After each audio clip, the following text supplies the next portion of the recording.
dahil birthday ni Victor ay nag-special session ang Senado. O, diba? Yun pala yun. Kasi magiging 13 na sila.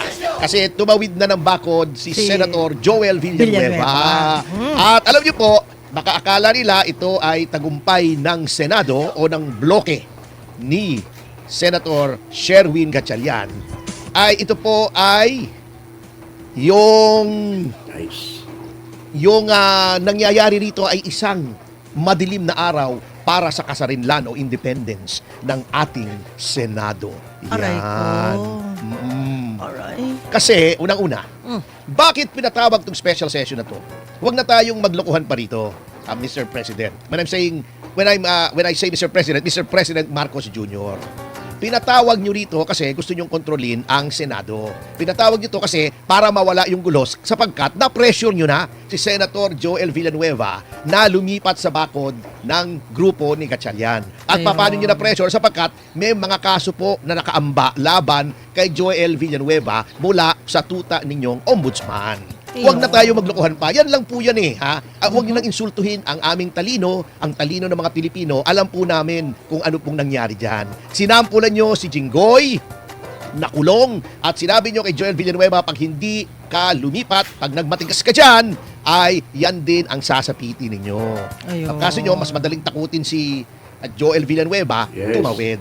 Okay, that's number 1. Wasak na po ang kasarinlan ng Senado. Klarong-klaro po sa sinabi ni Senator Gatchalian. Kaya sila mag-special session kasi gusto ng Malacanang gusto ng Malacanang na maayos yung gulo. Gusto ng Malacanang.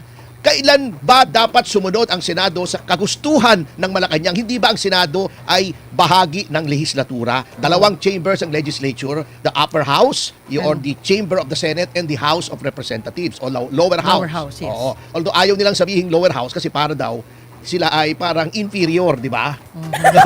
Parang mas mahina daw sila sa mga senador. So, House of Representatives, okay, sige.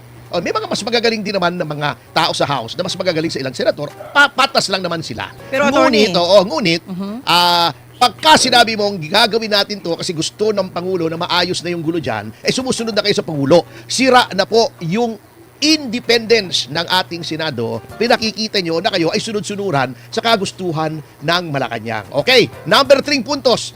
Bakit kailangan tumawag ng special session at kumuha ng isa, mam-pressure ng isang senador para kayo maging 13? That is an explicit admission na yung 12 ay hindi sapat para gawin yung ginawa ninyo. Yan ay pag-amin na ang 12 ay hindi quorum. Yan ay pag-amin na ang 12 ay hindi majority. Hindi po majority ng 24 ang 12, ang majority ng 24 ay 13. Yan ay pag-amin na malabo, Senator Gatchalian, ang iyong pagdepende o pag-rely sa Avellino versus Cuenco. At bakit po hindi talagang matibay? Sapagkat, alam nyo, hindi nyo lang sasabihin. Yan ang fault minsan. Hindi ko naman sinasabing ninoloko tayo ni Win Gatchalian. Let's give him the benefit of the doubt. Alam niyo, may history kami niyang si Win. Kaibigan ko po yan. 2 beses lumaban yan.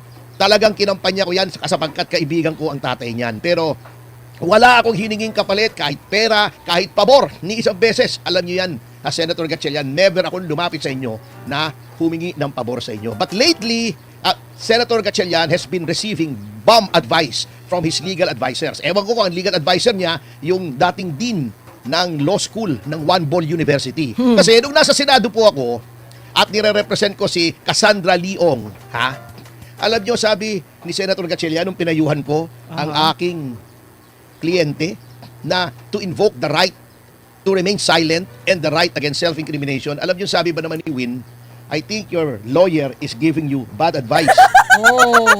Paano naging bad advice yung rights ng Constitution? So ako, sumama ang loob ko kasi alam kong kaibigan ko siya, ayoko namang mang-away doon at nakakahiya naman, senador siya. I wrote him a 5-page letter. Sabi ko, Win, alam mo, mahal kita, kaibigan kita, pero huwag kang makikinig kung kani-kanino. Eto, pinakita ko sa kanya lahat ng batas, lahat ng desisyon ng Korte Suprema na nagsasabing the right against self-incrimination and the right to remain silent is available sa lahat ng proceedings, maging kriminal, maging civil, maging administrative, at pati na sa Senado. Ayun. nakalagay po roon sa klarong-klaro. Kaya tumawag sa akin yung kanyang staff, sabi ni staff niya, Ano na sabi? si Ana yung pangalan. Sabi ni Senator, sorry daw, sabi ko, pambihira naman siya Akako, kailangan pa ba naman sabihin niya in public? Pero that being as it is, etong advice na ito ay mali na naman para sa akin, yung reliance sa Avellino versus Cuenco. Yan ang sinasabi ko nga na ang batas, hindi ko po sinasabing kapag ikaw ay hindi abogado ay hindi mo alam ang batas. Meron ngang mga abogado hindi alam ang batas Katulad ni Representative Luis. Di ba? Grabe na yan. Di ba? Kasi napakapangit nga. Nung mga sinasabi niya tungkol sa batas. Kala ko madilim yung batas. At kaya po ko nga si Representative Sendanya tabingi ang pangangatuwiran. Oo. Oo.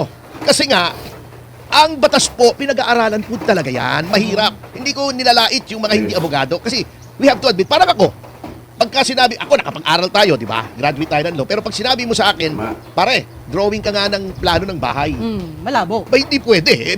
Maguguho yung bahay na yun. Parang flood control project yun, no? Di ba? Oo naman. Kasi, hindi ko kaya. Bagamat nakapag-aral tayo, medyo metalino naman tayo ng konti. Hindi natin kaya, hindi natin linya yon.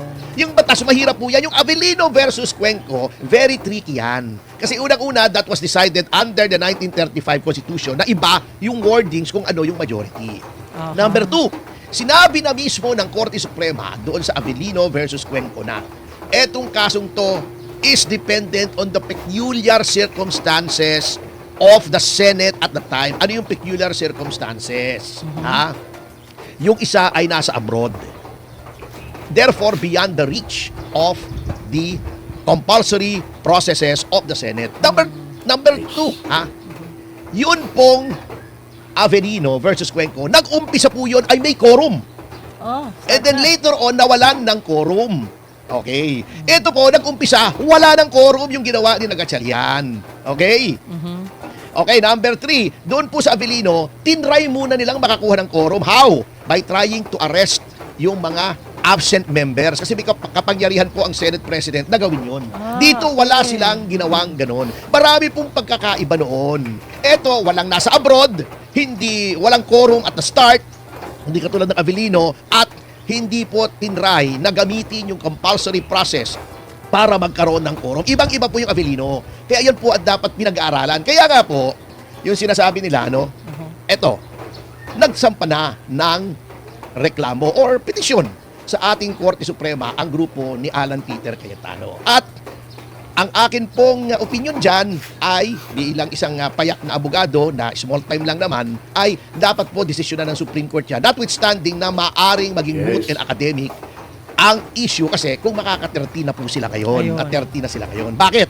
Sapagkat napakahalaga po na i-determine kung yung ginawa nung una nung Gatchalian Black na bigla silang nag-sesyon na 12 lamang sila. Bigla nilang dineclare na may quorum at sila ay dineclare nilang vacant ang lahat ng posisyon. Pwera lang daw ang Senate President. Magulo nga po ang kanilang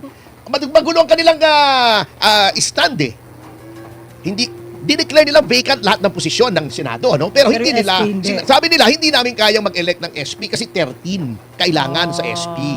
Ayon daw sa konstitusyon. Nakalimutan nila na sa sarili nilang rules, yung Section 2, Rule 2, Section 1, o Section 2 yata, ay nakalagay doon na sinunod nila yung rule sa konstitusyon sa lahat ng officer. Sinabi nila, not only the Senate President, but all the officers of the Senate, dapat majority of all the members of the Senate.